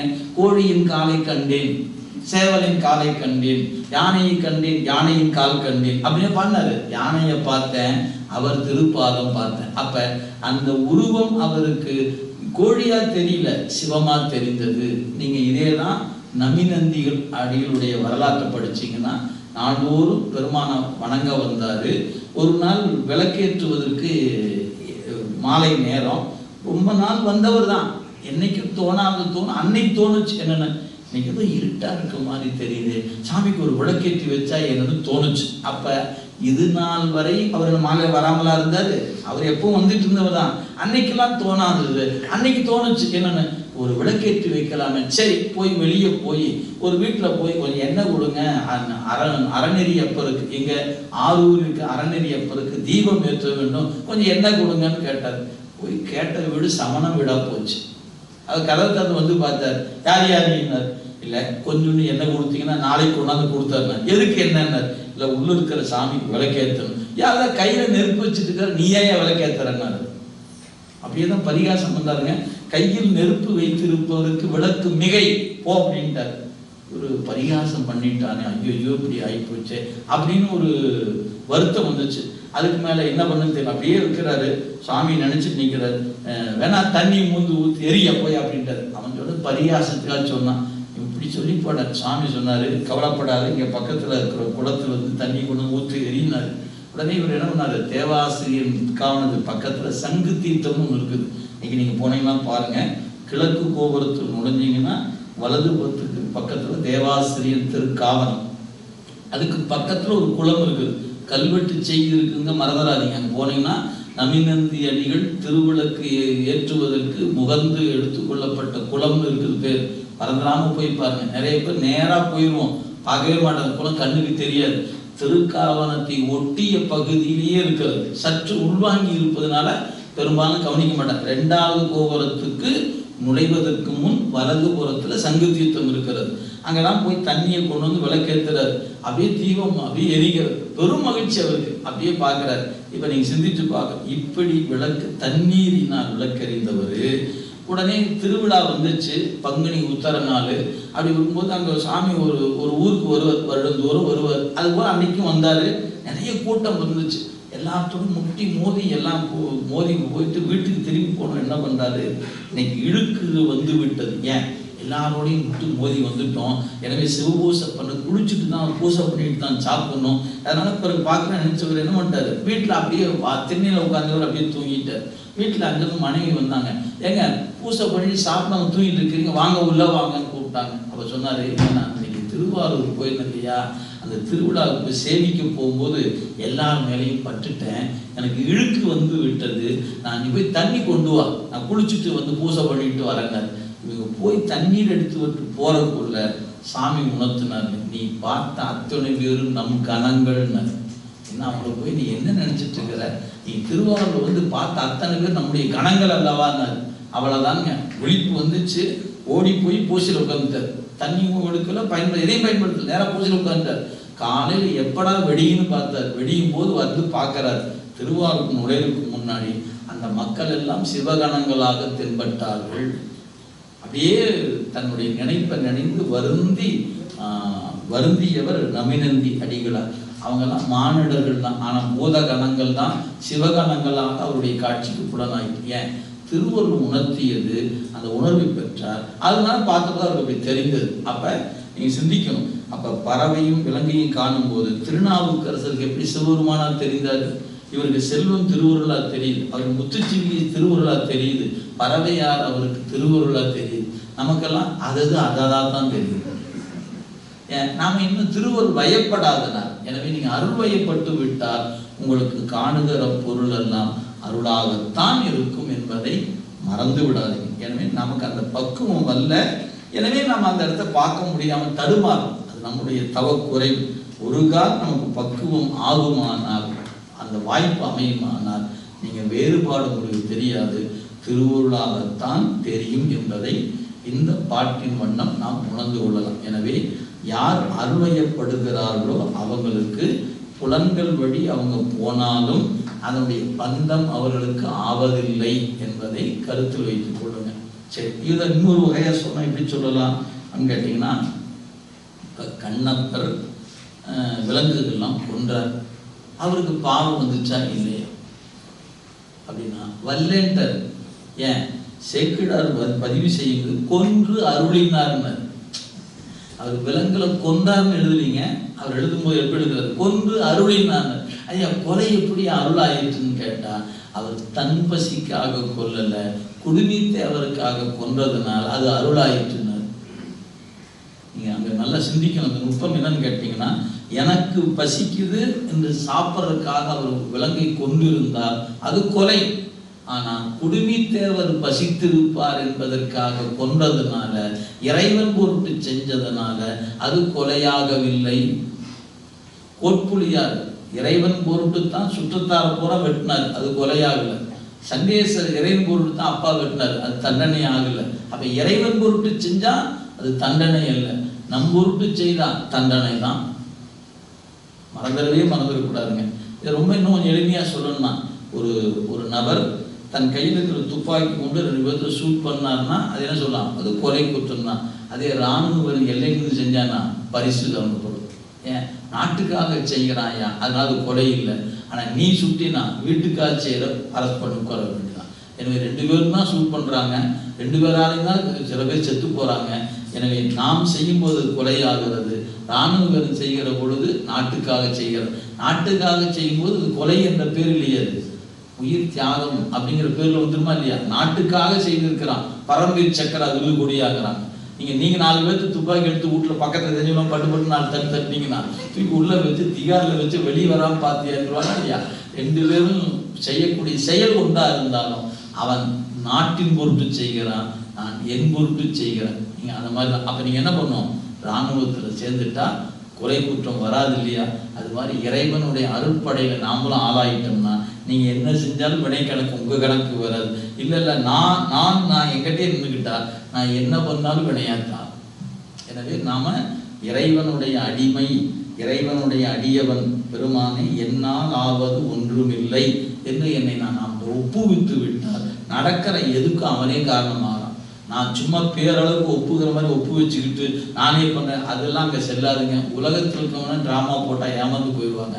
அவன்கிட்டலாம் ட்ராமா போட்டு அவன் ஏமாறவனா என்ன? ஏன்? அவன் தான் கூத்தின் தலைவனே அவன் தான். அவன்கிட்ட போய் நீங்கள் கூத்து போட்டு ஏமாற்ற முடியுமா என்ன? உள்ளிருப்பவன் அவன்கிட்ட ஏமாற்ற முடியாது. நீங்கள் எப்போது உங்களை உண்மையாக ஒப்புவிக்கிறீர்களோ அந்த நிமிடம் முதற்கொண்டு உங்களை பாதுகாக்கிற பொறுப்பு அவனுடைய ஆயிடும். இதாங்க அடிப்படை. நமக்கு என்ன முடியல, என் அறிவு நானே என்னை பாதுகாத்துக்குவேன்னு என் அறிவு எனக்கு சொல்லுது. நான் பார்த்துக்குவேன், என்னால் மேனேஜ் பண்ண முடியுங்க அப்படின்னு நினச்சிட்டு இருக்கிறேன். இல்லை என்னால் ஒன்றுமே பண்ண முடியாதுன்னு நான் என்ன நம்ப மாட்டேங்க. எனக்கு இதை பண்ணால் நான் பாதுகாத்துடலாம், நீ சாமி எனக்கு 2-3 ஹெல்ப் மட்டும் பண்ணு, நீ நான் பார்த்துக்கிறேன்னு சாமிக்கு போய் நிற்கிறேன். நான் போய் நிற்க போய் சாமி என்னால் ஒன்றுமே முடியல காப்பாத்தியா அப்படின்னு கையெடுத்து சரண்டர் நிற்க முடியல என்னால். நான் கேட்கும்போதே ப்ளீஸ் ஏதாவது 1-2 ஒரு ஆப்ஷனை கொடுத்தீங்கன்னா கொஞ்சம் தப்பி தவறி ஏதாவது ஒன்று பண்ணிடுவேன் அப்படின்னு நான் என் மீது நம்பிக்கை கொண்டு சாமிகிட்ட கேட்கறனே ஒழிய அவன் மீது நம்பிக்கை கொண்டு எனக்கு எதுவுமே தெரியாதா உன்னை நம்பி வந்துருக்க என்னை காப்பாத்து,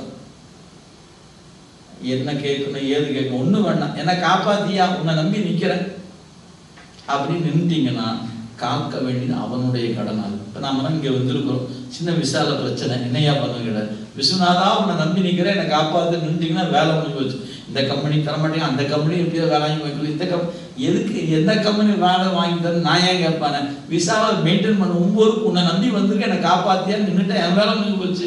நான் ஏன் இந்த கம்பெனி வேணும் அந்த கம்பெனி வேணும் இது வேணும் இந்த கண்டிஷன் நான் சொல்ல வேண்டிய அவசியம் இல்லை. ஒன்னே ஒன்று நான் செஞ்சா போதும், விழுகும் போது சாமி என்னை காப்பாத்திரு அப்படின்னு ஒரே ஒரு நம்பிக்கையோடு விழுந்தா போதும். மீது அவபாடு இல்லாது நான் அப்படி நிற்க முடியல என்னாலும் எனக்கு அந்த நம்பிக்கை இன்னும் வரமாட்டேங்குதுங்க. நான் என்ன பண்ணா இது பெஸ்ட்டாக இருக்கும் இது பெஸ்ட்டாக இருக்கும் இது பெஸ்ட் நானாக ஒரு முடிவு பண்ணி வச்சுக்கிட்டு இப்படி தடுமாறிட்டே உட்கார்ந்துக்கனே ஒழிய என்னால் இவன் என்னை காப்பாற்றுவான் என்று என்னால் போய் சரணடைய முடியவில்லை. இது நம்மகிட்ட இருக்கிற பிரச்சனை. எனவே நமக்கு வேண்டிய ஒன்று சரணடைதல் தான் நமக்கான ஒரே ஒரு வாய்ப்பு என்பதை மறந்துடக்கூடாது. என்னைக்கு வேணால் சரணடையலாம். சாமி ஒன்றும் டேட்லாம் வச்சுக்கிட்டு லாஸ்ட் டேட் கொடுத்துட்டேன் அதுக்குள்ளே சரணாகலைன்னா நான் பொறுப்பு இல்லைன்னு சொல்லலை. எப்போ வந்தாலும் வாப்பா மகனே அது வந்துட்டியே அப்படின்னு அரவணைப்பதுக்கு அவன் தயாராக இருக்கிறான். நாம் என்னைக்கு போகிறோம் தான் தெரியல, பார்ப்போம். சரி, அடுத்த பாட்டை பாருங்க. இனி 5வது வெண்பா சொல்றார். இந்த நிலையில அந்த 5வது வெண்பா இதனுடைய தொடர்ச்சி 5வது பாட்டுல சொல்றார். சதசத்தாம் மெய்கண்டான் சத்து அருளில் காணின் இதமித்தல் பாசத்தில் இன்றி கதமிக்கு எரி கதிரின் முன் இருள் போல் ஏலா அசத்தின் அருகு அணையார் சத்து அணைவார் ஆங்கு. இந்த பாட்டுல இறைவன் திருவடியை சார்ந்து நிற்பவர்கள் அசத்தாகிய சார்பில் நிற்க மாட்டார்கள் அப்படிங்கிறத நமக்கு ஒரு எடுத்துக்காட்டின்படி உணர்த்துகிறார். பாருங்க, சதசத்தாம் மெய்கண்டான், அதாவது தான் சதசத்து என்று சார்ந்ததின் வண்ணமாதலை உணர்ந்த மெய் உணர்வினின். அப்ப நமக்கு இங்க சொல்ல ஆன்மா யாரு அப்படிங்கிற சத்துமன்று அசத்துமன்று சதசத்து. எனவே சார்ந்ததின் வண்ணமாதல் என்கிற நிலை பெற்றிருக்கிற அதை உணர்ந்திருக்கிற அந்த உயிர் என்ன பண்ணுது? சத்து அருளின் காணி, சத்தாகிய முதல்வன் அருளால் எல்லாவற்றையும் காண்பானாயின். எனவே நான் காண்பது நான் செயல்படுவது எல்லாம் அவன் அருளே என்று காண்பானாயின். அதான் சொன்னார், எல்லாவற்றையும் காண்பான். முதல்வனுடைய அருளால் எல்லாவற்றையும் காண்பானாயின் பாசத்தில் இதமித்தல் இன்றி, பாசமாகிய அசத்தில் பற்று கொள்ளுதல் இல்லாமல். அப்ப எல்லாம் திருவருள் திருவருள் திருவருள் என்று காண்பவனுக்கு பாசத்தில் அழுந்துகிற வாய்ப்பு இல்லைன்றார். எனவே பாசத்தில் இதமித்தல் இன்றி, பாசமாகிய அசத்தில் பற்று கொள்ளுதல் இல்லாமல் சத்து அணைவார், சத்தாகிய முதல்வனை கூடி நிற்பர். எனவே மெய்கண்டான் ஆயின், அப்ப நாம இது சத்து இது அசத்து என்று அறியணும். அப்ப என்னை நான் முதல்ல அறியணும். 7ஆம் வகுப்பால சொன்னவண்ணா நான் சித்துமன்று அசத்துமன்று நான் சதசத்து என்று அறியணும். அப்படி அறிந்த நான் தவம் செய்யணும். தவத்தால குரு வரணும். குரு ஞானத்தை கொடுக்கணும். கொடுத்த ஞானத்தை நான் பற்றணும். பற்றி நின்று எனக்குள் சாதிக்க வேண்டும். அப்படி சாதித்து வர வர எனக்கு ஒரு உண்மை புறப்படும். என்னால் எதுவும் ஆவதில்லை என்ற உண்மை புறப்படும். அது வரைக்கும் என்னாலதான் எல்லாம் நடக்குது, எல்லாதான் நடக்குது நினைச்ச நான் குருநாதன் உபதேசத்தின் வழி நின்ற போது என்னால் ஆவது ஒன்றும் இல்லை என்பதை அறிந்து கொண்டேன். அறிந்து கொண்டதுனால எல்லாம் அவன் செயலே என்று உணர்கிறேன். அப்படி எல்லாம் அவன் செயலே என்று உணர்வதனால எனக்கு புதிய வினைகள் என் கணக்கில் வருவதில்லை என்பதுதான். அதனாலதான் மலமாயை இல்லைனர். அப்ப அவன் அருள் வழியாக எல்லாம் நடைபெறுகிறது என்று எவன் உணர்கிறானோ அவனுக்கு புதிய வினையோ அதுக்கு அடுத்து அவனுடைய தொடர்ச்சியோ அவனுக்கு நிகழாது. கொண்டு வந்த வினை இருக்கும், அதை நுகர்ந்து தொலைப்போம், தொலைச்சிட்டா பிறகு முடிஞ்சிருச்சு, திருவடி பெருக்கு போக வேண்டியதுதான். நீங்க அருளால் நடைபெறுகிறது என்று உணராத வழிதான் வினை தொடர்ச்சியும் தொடர்கிறது என்பதுதான் இந்த நூற்பால் நமக்கு எடுத்து காட்டினார். அதனால இந்த இதமித்தல் அப்படிங்கிற வகையில திருவருளில் அழுந்தி நின்று எல்லாம் திருவருளே என்பதை எவன் அறிகிறானோ அவன் பாசத்தில் அழுந்துவது இல்லை என்பதை எடுத்து காட்டியிருக்கிறார். இதுதான் இங்க சொல்லப்பட்ட செய்திங்க. கீழே பார்த்தீங்கன்னா சொல்றார், அடுத்த பக்கத்துல பாருங்க, ஒரு சின்ன குறிப்பு தரார். அசத்தாகிய உலகிய பொருள்களோடு சேர்ந்து அசத்தாகியும் சத்தாகிய சிவத்தோடு சேர்ந்து சத்தாகி இருப்பது உயிரின் இயல்பு. திருவருளின் வழி நின்று அனைத்தையும் காணும் தன்மை ஏற்பட்டால் ஒளி முன் எதிர்பட்ட இருள் போல ஐம்புல நுகர்ச்சி அல்லல் நீங்கும். எனவே சூரிய வெளிச்சத்தின் முன்பு இருட்டு நீங்குவது போல அப்படிங்கிறதான் இங்க கொடுத்திருக்கிறார். எரி கதிர் முன் என்று எடுத்துக்காட்டு சொன்னார். எரிகின்ற நெருப்பின் முன்னர் இருள் போல் அங்கு ஏலா நிலை பெறாத இருளை போல சத்தின் முன்னிலையில் தமது சக்தி நிலை பெறமாட்டாது அசத்தின் அருகு அணையார் அசத்தாகிய ஐம்புலனிடத்தில் சேரமாட்டார் என்று இந்த பாட்டை கொடுத்திருக்கிறார். எனவே மெய்கண்டான் ஆயின் நீங்க சத்தை உணர்ந்து சத்தோடு கூடி சத்தாக நின்றால் அசத்தினுடைய தன்மைகள் நம்ம என்ன செய்யாது, வாட்டாது என்பதை கருத்தில் கொள்ளணும். சரி, இப்ப இந்த இடத்துக்கு நிச்சுப்போம். நீங்க சிவத்தை சார்ந்து சிவமா நின்னீங்கன்னா அசத்து பொருள் உங்களை என்ன பண்ணாது, மயக்காது. இது உண்மைதானாயா அப்படின்னு நீங்க தோணுச்சுன்னா, நேற்று சொன்னதே தாங்க. இப்ப ஞானசம்பந்தத்துக்கு வாங்க, பூம்பாவை அப்படிங்கிறவங்க எப்படி இருந்தாங்கன்னு சேக்கிழார் பெருமான் தலையில தொடங்கி கால் வரைக்கும் அவங்க கூந்தல் எப்படி இருந்தது, நெற்றி எப்படி இருந்தது, புருவம் எப்படி இருந்தது, கண் எப்படி இருந்தது, அப்போ ஒவ்வொரு அங்கமும் அப்படியே சொல்லி பாதம் வரைக்கும் வந்துட்டாங்க.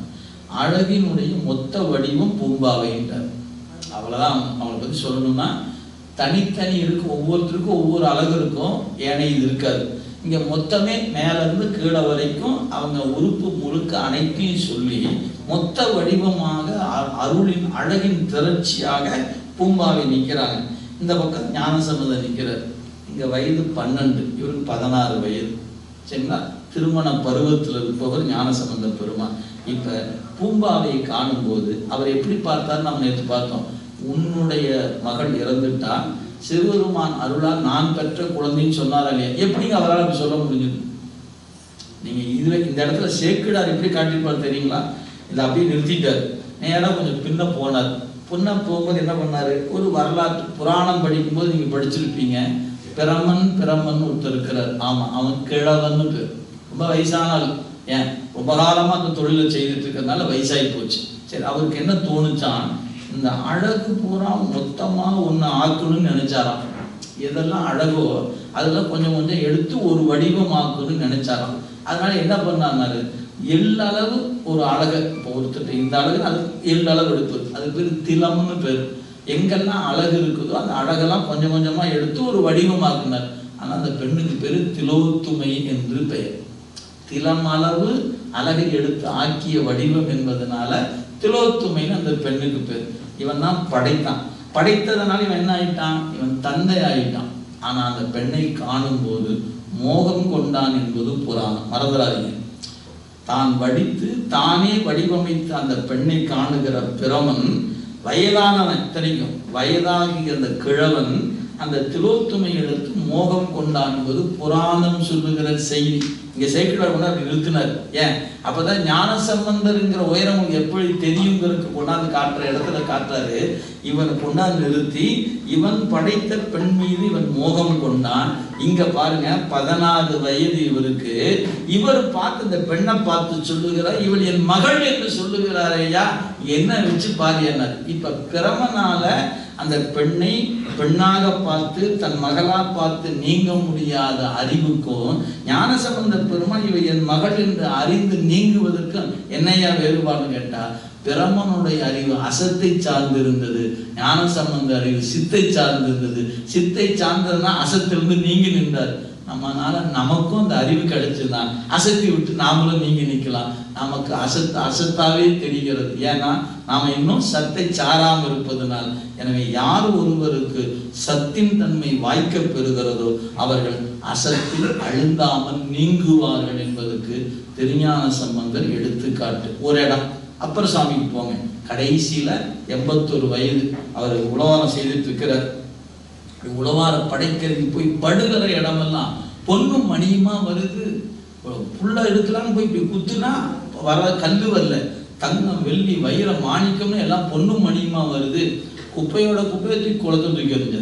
அது ஐயோ தங்கம், ஐயோ முத்து, ஐயோ மாணிக்கம்லாம் சொல்லல, ஐயோன்னு தூக்கி குப்பையெல்லாம் போட்டாரே ஒழிய ஆச்சரியப்படவே இல்லை.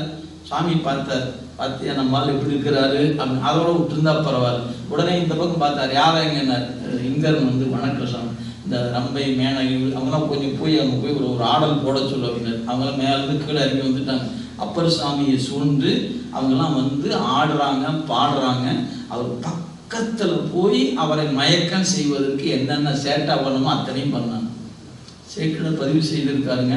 அத்தனையும் பார்த்துட்டு சொன்னாருங்க, பாரு உங்க வேலையுமே என்கிட்ட காட்டாதுங்க. நான் யார் தெரியுமா, திருவாரூர் புற்றிடம் கொண்ட பெருமான் அடிமை, என்கிட்ட உங்க வேலை செல்லாதுன்னாரு. வணங்கி விடைபெற்று போயிட்டாங்க.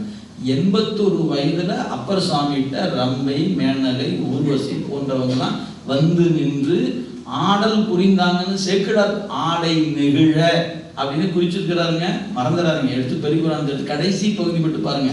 400 பாட்டுக்கு பிறகு படிச்சு பாருங்க. பெரிய புராணத்துல அப்பர் வரலாற்றுல 400 பாட்டுக்கு பிறகு படிங்க. 428 பாட்டு தான்.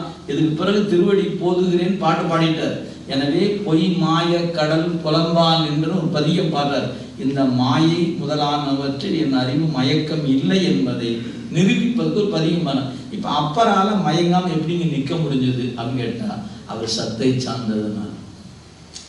அப்ப யாரு சத்தை சார்கிறார்களோ அவர்கள் என்ன பண்ண மாட்டாங்க, அசத்தை கண்டு மயங்க மாட்டார்கள். நம்ம அறிவு அசத்தை சார்ந்து இருந்துச்சுன்னா அசத்தை கண்டுதான் மயங்கி நிற்கும். அப்ப நமக்கு இன்னும் உலகத்தில் இருக்கிற பொருள் என்று சொல்லக்கூடிய காணுகிற பொருள் மீதெல்லாம் ஒரு மயக்கம் இருக்குதுன்னா நாம இன்னும் சித்தை சாரலன்னு தெரியுது.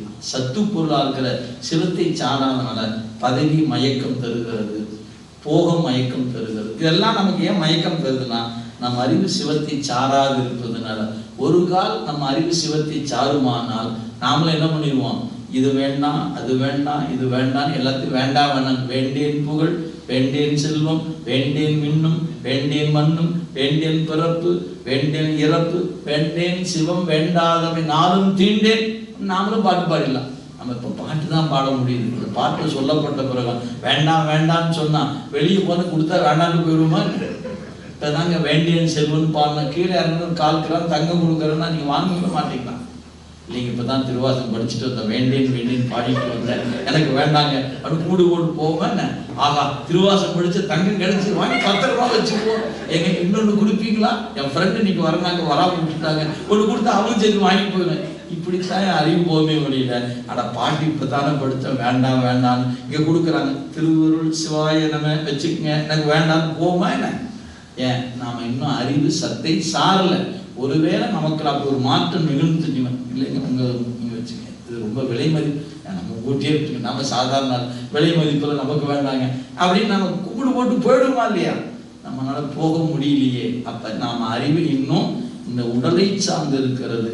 உடல் உள்ள இருக்கிற உயிரும் உயிருக்குள் இருக்கிற சிவம் இருக்கு பாருங்க, சிவத்தை சாராது இருப்பதனால அசத்தை சார்ந்து இங்கேயே விடயங்களையே நோக்கி நிற்கிறது. நமக்கு அருள் தான் விடயம், அதுதான் நமக்கு அனுபவ பொருள் என்பது அறிவுக்கு தெரிஞ்சாலும் இன்னும் பழக்க தோஷம் காரணமாக, வாசனா மலம் காரணமாக திருப்பி நோக்கி நிற்றவே நமக்கு புலப்பா நிற்குது. இந்த கரும்பு நிற்கக்கூடிய இந்த சொல்லும்போது நம்ம சொல்லுவோம், புழு ஆனது வேப்ப மரத்துல நின்ற புழு காத்தடிச்சு போய் கரும்புல விழுந்தோடனே கரும்பை சாப்பிடும்போது இது வேப்பம்பழம் போல இல்லை அப்படின்னு சொல்ற மாதிரி நாம உலக விடயத்தை நுகர்ந்து இது லட்டு மாதிரி இல்லை, ஜிலேபி மாதிரி இல்லை, சாப்பாடு மாதிரி இல்லை, என்னதான் இருந்தாலும் திருவருங்கிறது ஒண்ணுமே தெரிய மாட்டேங்குது நமக்கு. அந்த உலகம் தான் நல்லா இருக்குது என்று அறிவு திரும்பி வாசனையே நோக்கி நிற்கிறதே அன்றி வந்திருக்கிற பேற்றினை இந்த வாய்ப்பை உயிர் அறியாமை காரணமாக மயங்கி நிற்கிறது என்பதுதான் செய்தி. இது நமக்கு சரி. ஆனா நூற்பாவில் 10ஆம் நூற்பால் இருக்கிறோம். அப்ப இங்க மயக்கம் கடந்து தெளிவை நோக்கி நிற்பதனால சத்தை சார்ந்த உயிர்கள் அசத்தின்கள் மயங்கி நிற்கா என்பதுதான். அப்ப 5 பாட்டு நமக்கு கொடுத்திருக்கிறார் என்பது மட்டும் இந்த எடுத்துக்காட்டுல 5 கொடுத்திருக்கிறாரு. நீங்க பாட்டை மனப்பாடம் பண்றோம் இல்லையா, கருத்தை நினைவு வைத்துக் கொள்ளுங்க. முதல் நூற்பால உடம்பு நாம் அல்ல, உடம்பு நம் வசம் அல்ல, அந்த உடம்பின் வழி நுகரப்படுவதும் சத்தல்ல, அசத்தை தான் நுகர்கிறோம். எனவே எல்லாம் சிவன் செயல் என்று உணர்ந்து விட்டால் வினை நமக்கு இல்லைனார். 2வது நூற்பா சொல்லும் போது சார்ந்தரை காத்தல் தலைவர் கடன் என்ற காரணத்தினால நாம் இறைவனை சார்ந்து விட்டால் நம்ம வினை பயன், அந்த வினை பகையிலிருந்து நம்மை காப்பாற்றுவது தலைவன் கடனாகிறது என்று 2வது சொன்னார். 3வது பாட்டுல பெருங்காயம் வைக்கப்பட்ட அந்த பாத்திரத்துல அது வாசனை அளவு இருக்கும், சாப்பாட்டுக்கு அது பயன்படாது. அதுபோல ஞானிகள் இடத்துல முன்வினைகள் வந்து மூலினும் அந்த வினை பயத்தால் அவங்க ஓரொரு கால் 50 நிலையில உலகத்தை நோக்கினாலும் அவர்களுக்கு அது மேல்வினையாக ஆவதில்லை அப்படின்னு சொன்னார். அதுக்கு அடுத்த பாட்டில் சொல்லும் பொழுது இங்க நெருப்பின் அமர்ந்திருப்பவரும் குதிரையை செலுத்துவரும் அதில் எப்படி தாக்கோனாது இருக்கிறார்களோ அதுபோல அருளில் நிற்கக்கூடியவர்கள் 5 வழி தாக்கோனாது நிற்கிறார்கள் என்று எடுத்துக்காட்டி அதுக்கு அடுத்ததாக இந்த அருள் ஆகிய சத்தில் ஊன்றி நிற்பவர்கள் இதமா அசத்தாகிய அவற்றில் இதமிப்பது இல்லை என்பதை தெளிவுபடுத்தி இருக்கிறார். இந்த சிந்தனையை சொல்லி காலை அமர்வை இந்த அளவு நிறைவு செய்கிறோம். உணவு இடைவேளைக்கு பிறகு மீண்டும் சிந்திப்போம். சிவாய நமः.